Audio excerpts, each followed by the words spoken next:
दोस्तों मैं आज बताने वाला हूं कि आप आज इस वीडियो में एक कैलकुलेटर क्रिएट करेंगे पाइथन प्रोग्रामिंग लैंग्वेज की मदद से। हम आज एक नया प्रोजेक्ट क्रिएट कर रहे हैं कैलकुलेटर, जिसमें हम दो नंबर्स का प्रयोग करेंगे और उनके बीच एडिशन, सब्सट्रैक्शन, मल्टीप्लिकेशन और डिवीजन जैसे टास्क हम यहाँ पर परफॉर्म कराएंगे, जिससे कि आपको एक बेसिक कंसेप्ट मिलेगा कि किस तरीके से पाइथन यहाँ पर काम कर रही है।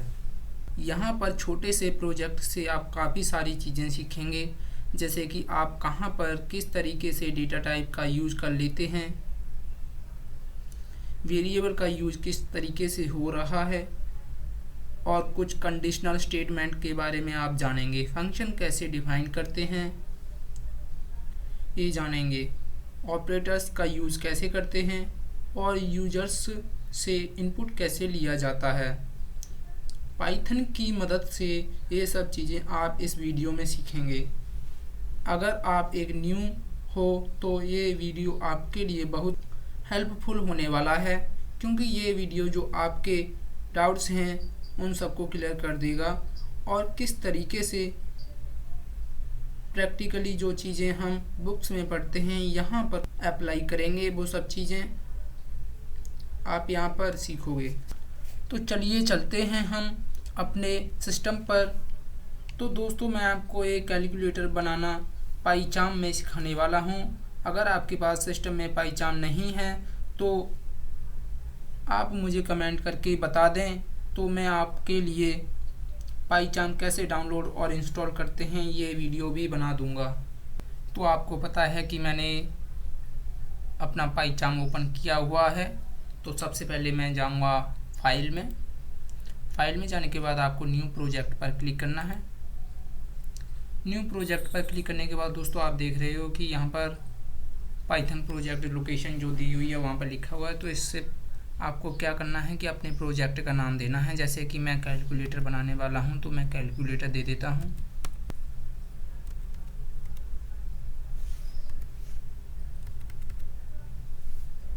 उसके बाद आपको क्रिएट पर क्लिक करना है।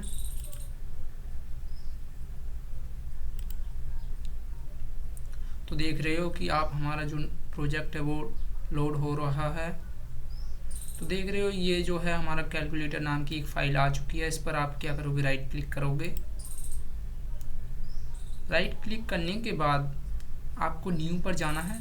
न्यू पर जाने के बाद आपको पाइथन फाइल में जाना है। पाइथन फाइल में जाने के बाद दोस्तों आपको पता है कि हम यहाँ पे कैलकुलेटर बना रहे हैं और आप कुछ भी नाम दे सकते हो। जैसे मैं यहाँ पर कैलकुलेटर ही दे देता हूँ, आप अपने अकॉर्डिंग कुछ भी रख सकते हो। उसके बाद मैं पाइथन फाइल पर क्लिक करूँगा। उसके बाद मैं पाइथन फाइल जो है उस पर एंटर कर देता हूँ। एंटर करने के बाद आप देख रहे हो कि हमारे पास कैलकुलेटर डॉट पी वाई जो डॉट पी वाई है वो एक्सटेंशन की है, वो यूज हम कर रहे हैं। यानी कि हमारे पास एक कैलकुलेटर डॉट पी वाई नाम की एक फ़ाइल ओपन हो चुकी है। तो अब हम इसमें अपना कोड लिखेंगे। तो आपको पता है कि हमारे पास एक कैलकुलेटर डॉट पी वाई नाम की एक फ़ाइल आ चुकी है। तो अब हमें क्या करना है कि ये जो हमारे पास इंटरफेस है बिल्कुल ब्लैंक है। तो हमें जो करना है, क्या करना है कि हमें इसी पर अपना कोड लिखना है। तो जैसे कि मैं आपको बता चुका हूँ कि हम यूज़र से दो इनपुट लेंगे और उनके ऊपर मल्टीप्लिकेशन, डिवीज़न, एडिशन, सब्सट्रैक्शन जो भी टास्क परफॉर्म करवाने वाले हैं हम वो कराएंगे। तो सबसे पहले हम यहाँ पर लिखेंगे नंबर 1 इज इक्वल टू। तो हमारे पास नंबर जो है ये हमारे पास एक वेरिएबल है, लेकिन हम यहाँ पर इनपुट जो है वो यूज़र से लेने वाले हैं। तो उसके लिए हम यहाँ इनपुट यूज़ करेंगे। इनपुट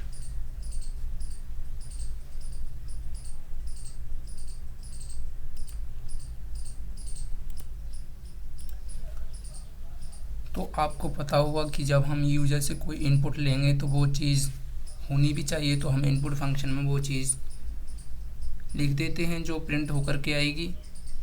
तो मैं यहाँ पर लिख देता हूँ एंटर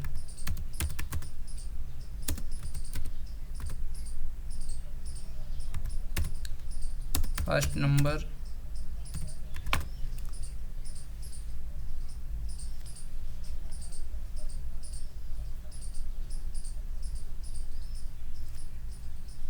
लेकिन आपको ये कॉमा डबल कॉमास के अंदर लिखना है। उसके बाद मैंने यहाँ पर सेमीकोलन का यूज किया है, फिर आप एंटर करोगे। इसी तरीके से हम सेकंड नंबर यूजर से लेने वाले हैं, वो भी हम यहाँ पर लिख लेते हैं। तो आप देख रहे हो कि हम जो यूजर से दो वैल्यूज एंटर कराने वाले थे वो दोनों वैल्यूज हम यहाँ पर लिख चुके हैं, यानी कि दो वेरिएबल क्रिएट कर चुके हैं, नंबर 1 एंड नंबर 2। और ये इनपुट फंक्शन हमने इसलिए यूज किया है क्योंकि हम जो वैल्यूज लेने वाले हैं वो यूजर से इनपुट कराने वाले हैं। तो आपको पता है कि जैसे कि हमारे पास हम यूजर से दो इनपुट लेने के लिए मैसेज लिख चुके हैं, जैसे कि नंबर 1 और नंबर 2 जो हैं ये हमारे वेरिएबल हैं। तो आपको क्या करना है कि अब हम इसे जो करने जा रहे हैं वो इसे ऐड करेंगे। तो ऐड करने के लिए हम यहाँ पे प्रिंट लिखेंगे, प्रिंट नंबर 1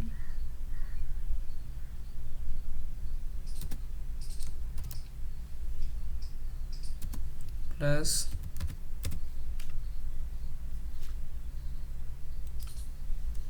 नंबर 2। तो देखिए कि अब क्या करते हैं, हम इसे रन करते हैं प्रोग्राम को, तो देखेंगे क्या हमारी आउटपुट आएगी।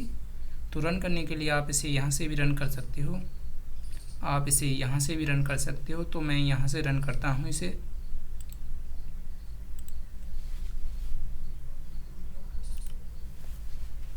तो देखिए कि यहाँ पर लिखा हुआ है एंटर फर्स्ट नंबर।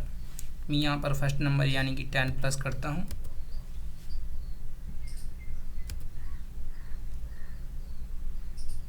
एंटर।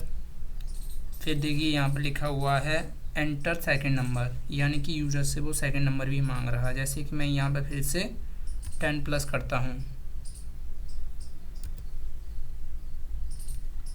तो देखिए कि हम जो हैं यूजर से दोनों इनपुट ले चुके हैं। अगर हम इसे एंटर प्रेस करेंगे तो क्या ये हमारा कैलकुलेट होगा। तो चलिए हम एंटर प्रेस करते हैं।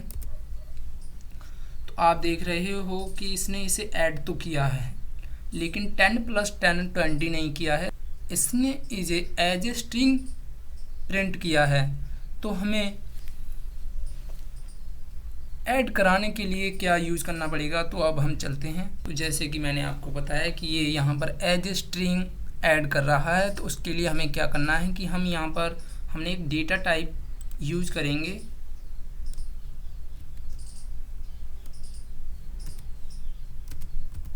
इंट, और हम यहाँ पर भी इंट यूज करेंगे।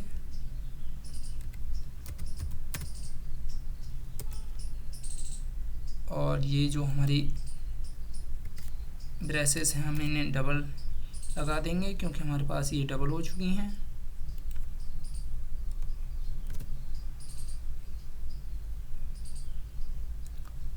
तो अब देखेंगे क्या हमारे पास प्रोग्राम रन करने पर ये वैल्यूज़ को ऐड करेगा या नहीं करेगा।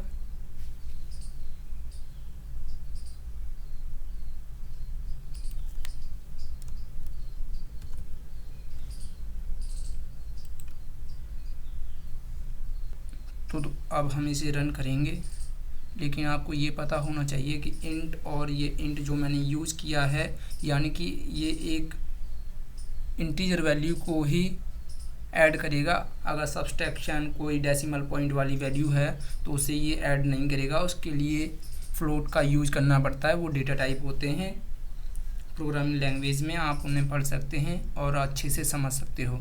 तो चलिए चलते हैं, हम इसे फिर से रन करते हैं।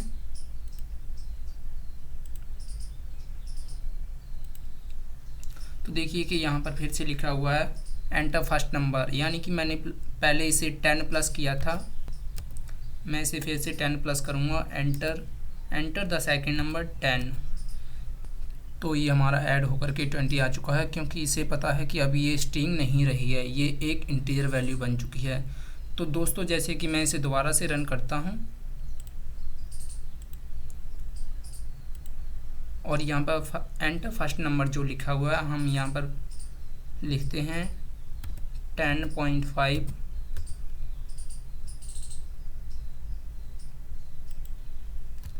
10.5 एंटर।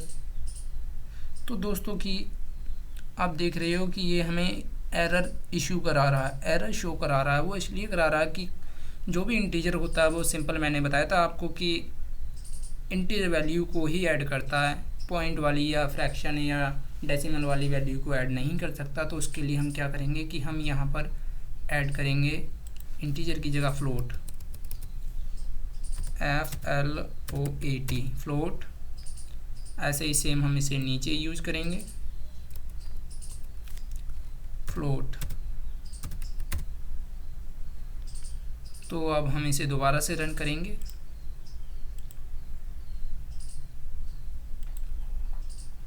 तो यहाँ पर लिखा हुआ enter first number, first number मैंने 10.5 कराया था, 10.5 एंटर। तो देखिए यहाँ पर ये इस बार सेकंड नंबर भी मांगने लग गया है, तो मैं फिर से यहाँ पे 10.5 करा देता हूँ। तो अब हम देखेंगे कि हमारे पास जो डेसिमल की वैल्यू है क्या वो एंटर प्रेस करने पर आउटपुट आएगी। तो आप देख रहे हो हमारे पास 21 यानी कि 21 0 यानी कि 21 0 जो हमारे पास वैल्यूज़ आनी चाहिए वो आ चुकी है, यानी कि हमारा प्रोग्राम अच्छे से काम कर रहा है। तो आपको पता लग गया होगा कि अगर हम डेसिमल वाली वैल्यू को ऐड करते हैं तो उसके लिए हमें डेटा टाइप है वो फ्लोट टाइप का यूज़ करना पड़ता है। अगर हमारी कोई वैल्यू इंटीजर है ओनली तो हम इंट डेटा टाइप का यूज़ करते हैं। तो अब मैं आपको बताने वाला हूँ, जैसे कि आपको पता है कि हमारे पास ये जो है ऑपरेशन ओनली ऐड हो रहा है और मैं अपने अकॉर्डिंग कुछ भी यहाँ पे टास्क परफॉर्म कराना चाहता हूँ, मल्टीप्लिकेशन, डिवीजन, सब्सट्रैक्शन, एडिशन। तो उसके लिए हम कुछ कंडीशनल स्टेटमेंट हैं उन्हें यूज़ करेंगे। तो यहाँ पर कंडीशंस हम लगाएंगे कि यूज़र से वो करना क्या चाहता है, ऐड करना है, सब्सट्रैक्शन करना है, मल्टीप्लिकेशन, डिवीजन। तो वो यूज़र से हम यहाँ पर कंडीशनल स्टेटमेंट के द्वारा टास्क परफॉर्म कराएंगे। फिर ऑटोमेटिकली उनका जो रिजल्ट होगा इनपुट के अकॉर्डिंग वो यहाँ पर आ जाएगा। ठीक है, तो सबसे पहले हम यहाँ पर कुछ अपग्रेड कर देते हैं जिससे कि यूज़र को पता लगे कि एक्चुअल में यहाँ हो क्या रहा है। जैसे कि हमारा यहाँ पर आंसर जो है 21.0 है, तो हम यहाँ पर यूज़ करेंगे प्रिंट।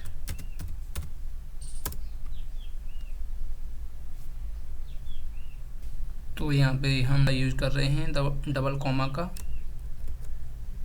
तो हम यहाँ पर दो वैल्यूज़ यूज़ करेंगे, num1 एंड num2।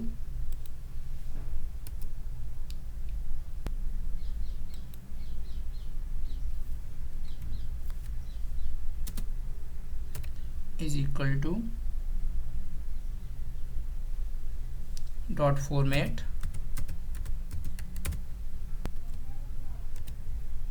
हम यहाँ पे दोनों वेरिएबल अपने एंटर करा देंगे।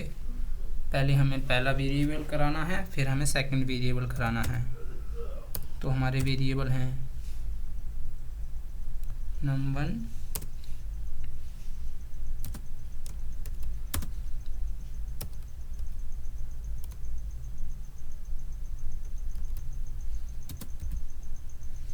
num2।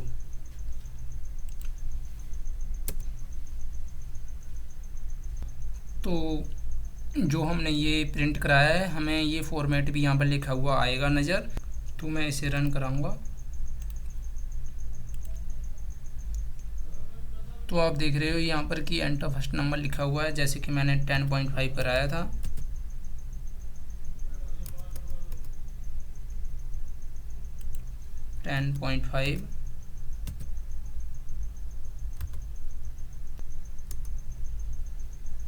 And enter second number, तो मैंने वो भी 10.5 कराया था, एंटर। तो जैसे कि आप देख रहे हो हमारे पास 21.0 आ चुका है। लेकिन हमारे पास ये जो फॉर्मेट था इसका यूज आप समझ रहे होंगे कि पूरी की पूरी स्टेटमेंट हमारे साथ कैसे कैलकुलेट हुई है, वो प्रिंट होके आ गई है। तो दोस्तों, और अब हम ये चाहते हैं कि हम यूजर से क्या परफॉर्म कराने वाले हैं, तो उसके लिए कंडीशनल स्टेटमेंट का यूज़ करेंगे।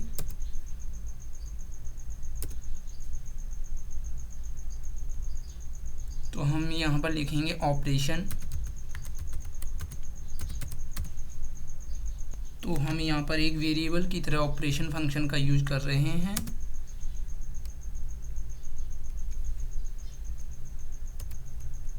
हम यहाँ पर इनपुट, उसके बाद हम क्या करेंगे कि हम यहाँ पर 3 टाइम्स इन्वर्टेड कॉमा जो होता है वो यूज करेंगे।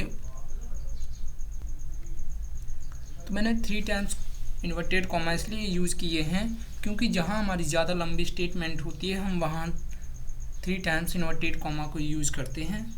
तो हम यहाँ लिखवाएंगे please type the math operation you would like to complete।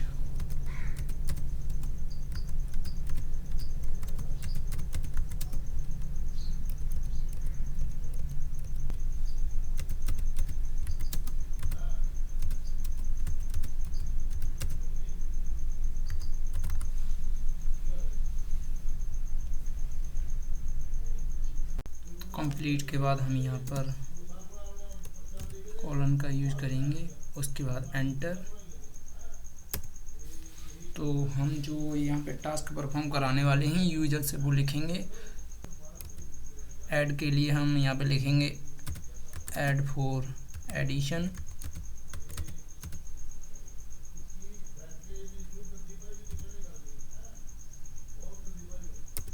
Subtraction के लिए लिखेंगे माइनस फॉर सब्सट्रैक्शन।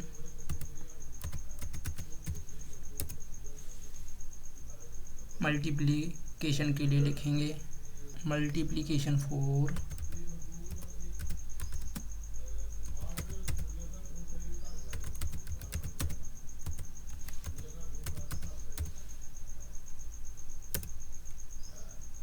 डिवीज़न के लिए लिखेंगे डिवीज़न फॉर डिवीज़न। तो आपको पता होना चाहिए कि हमें यहाँ पर मल्टीपल जो हैं टास्क परफॉर्म कराने वाले इन यूजर से, तो हम वो सिंपल लिख चुके हैं। तो जब हम इस प्रोग्राम को रन करेंगे तो हमारी जो ये एज इट इज़ है वो प्रिंट होके आ जाएगी। तो चलिए हम इसे रन करते हैं। तो देख रहे हो आपकी हमारे पास एज इट इज़ प्रिंट होके आ गया है। तो अब इसे हम क्या करते हैं कि जैसे कि मैं यहाँ पे मल्टीप्लिकेशन करता हूँ, जैसे आपको दिखाता हूँ यहाँ पे मल्टीप्लिकेशन।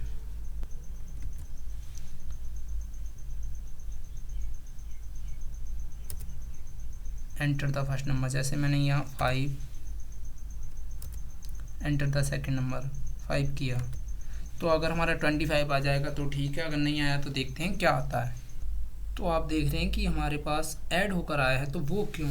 तो वो इसलिए आया हुआ है क्योंकि हमने यहाँ बस ऑपरेशन तो परफॉर्म कराए हैं, लेकिन हमने यहाँ पर ये एंटर नहीं कराया कि यूजर से हम क्या ऑपरेशन परफॉर्म कराना चाहते हैं। तो उसके लिए हमें कंट्रोल स्टेटमेंट जो होती हैं वो यूज़ करनी पड़ेंगी। तो उसके लिए क्या करना है हमें कि नंबर 1 एंड नंबर 2 हमारा एज इट इज रहेगा। हम यहाँ पर इफ स्टेटमेंट का प्रयोग करेंगे।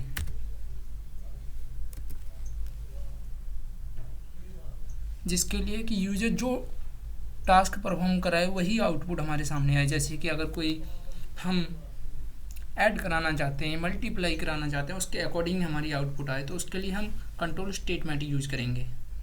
तो हम इफ़ ऑपरेशन का यूज़ करेंगे यहाँ पर।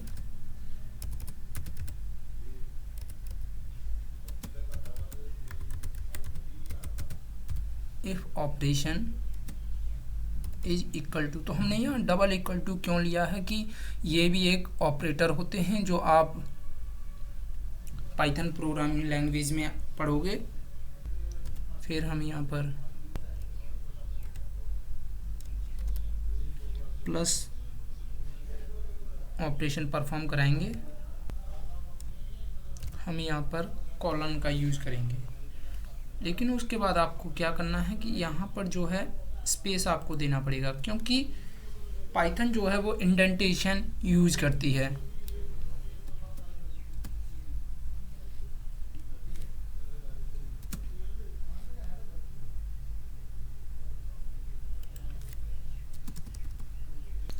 तो हमारे पास जो है, हमारे पास क्या है कि अब जो हम यहाँ पे ऑपरेशन परफॉर्म कराएंगे वो हमारा एक एडिशन होकर के हमारे सामने उसकी आउटपुट आएगी। लेकिन अगर हम अब दूसरा परफॉर्म कराना चाहते हैं, जैसे कि हम यहाँ पर सब्सट्रैक्शन यूज़ करना चाहते हैं, तो उसके लिए हम यहाँ पे लिखेंगे यहाँ पे एल इफ ऑपरेशन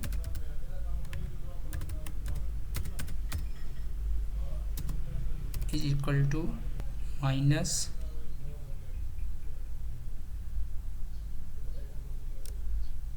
सेमीकोलन। और मैं सेम स्टेटमेंट को यहाँ से कॉपी कर लेता हूँ जिससे कि मुझे बार बार ये लिखनी ना पड़े। तो मैं इसे कॉपी कर चुका हूँ, उसके लिए फिर हम यहाँ पे Ctrl+V करके इसे पेस्ट कर देंगे, जैसे कि मैं इसे पेस्ट कर चुका हूँ। तो अब यहाँ पे जो हमारा ये प्लस था हम इसे माइनस कर देते हैं, माइनस, और हम यहाँ पर भी माइनस कर देते हैं। फिर हम फिर से एल्स इफ का यूज करेंगे, एलिफ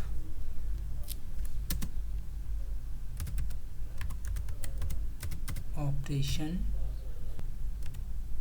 हम यहाँ पे मल्टीप्लिकेशन यूज करेंगे,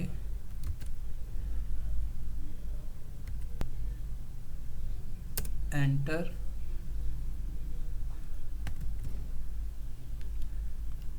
हम यहाँ पर भी मल्टीप्लिकेशन लिखेंगे,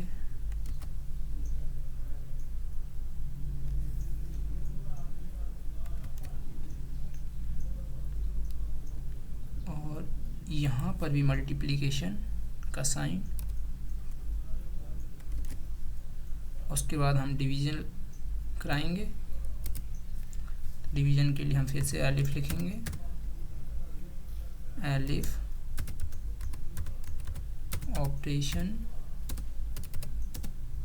डिवीजन एंड देन पेस्ट। तो हम यहाँ पर भी डिवीजन लगा देते हैं, यहाँ पर भी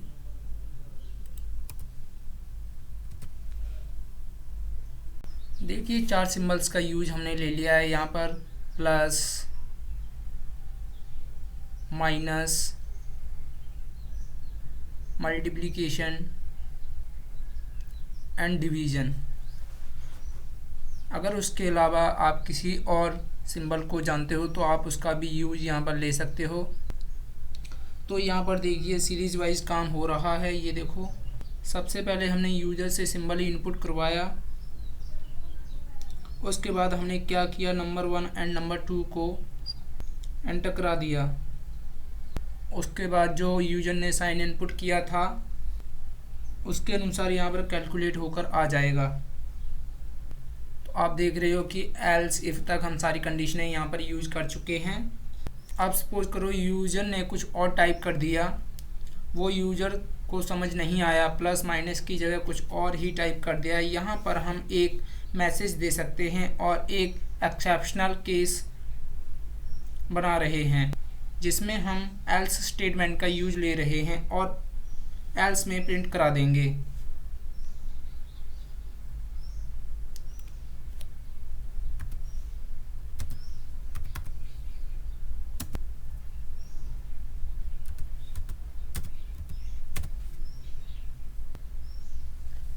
तो हम इसमें एक मैसेज प्रिंट करा देते हैं, you have enter the wrong operation.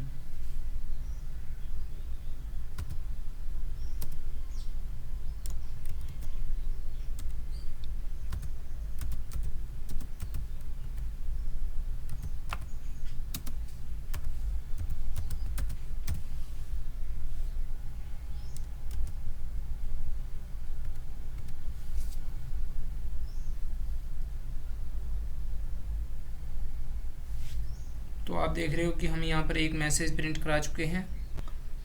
तो यहाँ पर आप देखेंगे सीरीज़ वाइज काम होगा। तो चलिए मैं आपको रन करके दिखाता हूँ। आपको रन पर जाना है। तो देखिए कि यहाँ पर जो है वर्क है वो सीरीज़ वाइज हो रहा है।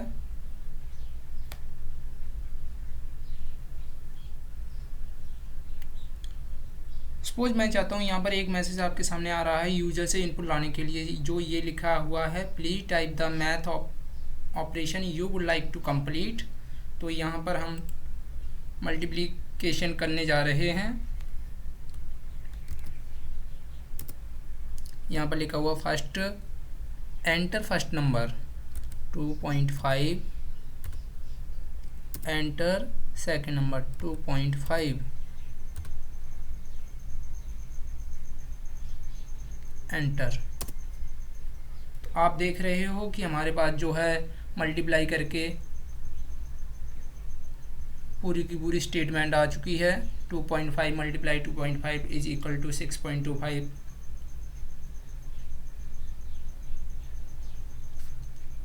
यानी कि हमारे सामने जो रिजल्ट आना चाहिए था वो आ चुका है।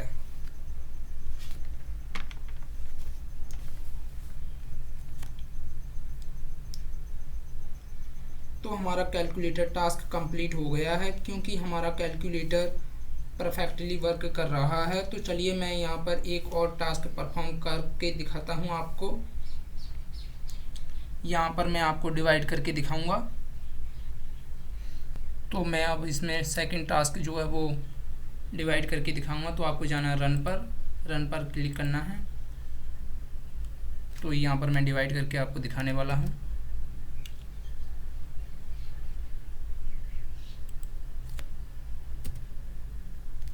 Enter first number 40, enter second number 4, enter. तो आप देख रहे हैं कि हमारा जो है कैलकुलेट होके 10 आना चाहिए था वो आ चुका है। यानी कि हमारा जो है कैलकुलेटर प्रॉपर्ली वर्क कर रहा है। तो हम यहाँ पर एक कैलकुलेटर क्रिएट कर रहे हैं।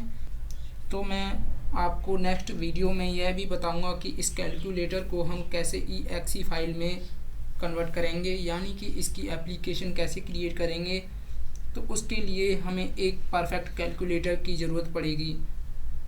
तो इसमें जो कुछ खामियां हैं वो हम पूरी करेंगे। तो जैसे कि खामियां क्या हैं, जैसे कि हमने उसमें कुछ कैलकुलेट किया तो वो खुद क्लोज हो जाएगा। तो ये हमसे पूछे कि और कैलकुलेशन करनी है तो हम इसे और परफेक्ट बनाएंगे नेक्स्ट वीडियो में। तो दोस्तों आपको कैसी लगी हमारी ये वीडियो हमें कमेंट करके ज़रूर बताएं। और पाइथन से रिलेटेड वीडियो देखना चाहते हैं तो हमारे चैनल को सब्सक्राइब करें और बेल आइकन के बटन को प्रेस करें, जिससे नेक्स्ट वीडियो आने वाली नोटिफिकेशन आप तक ज़रूर पहुंच जाए। और यदि आप हमारे चैनल पर नए आए हैं तो भी हमारे चैनल को सब्सक्राइब करें और बेल आइकन के बटन को प्रेस करें, जिससे नेक्स्ट आने वाली वीडियो की नोटिफिकेशन आप तक ज़रूर पहुंच जाए। Thank you.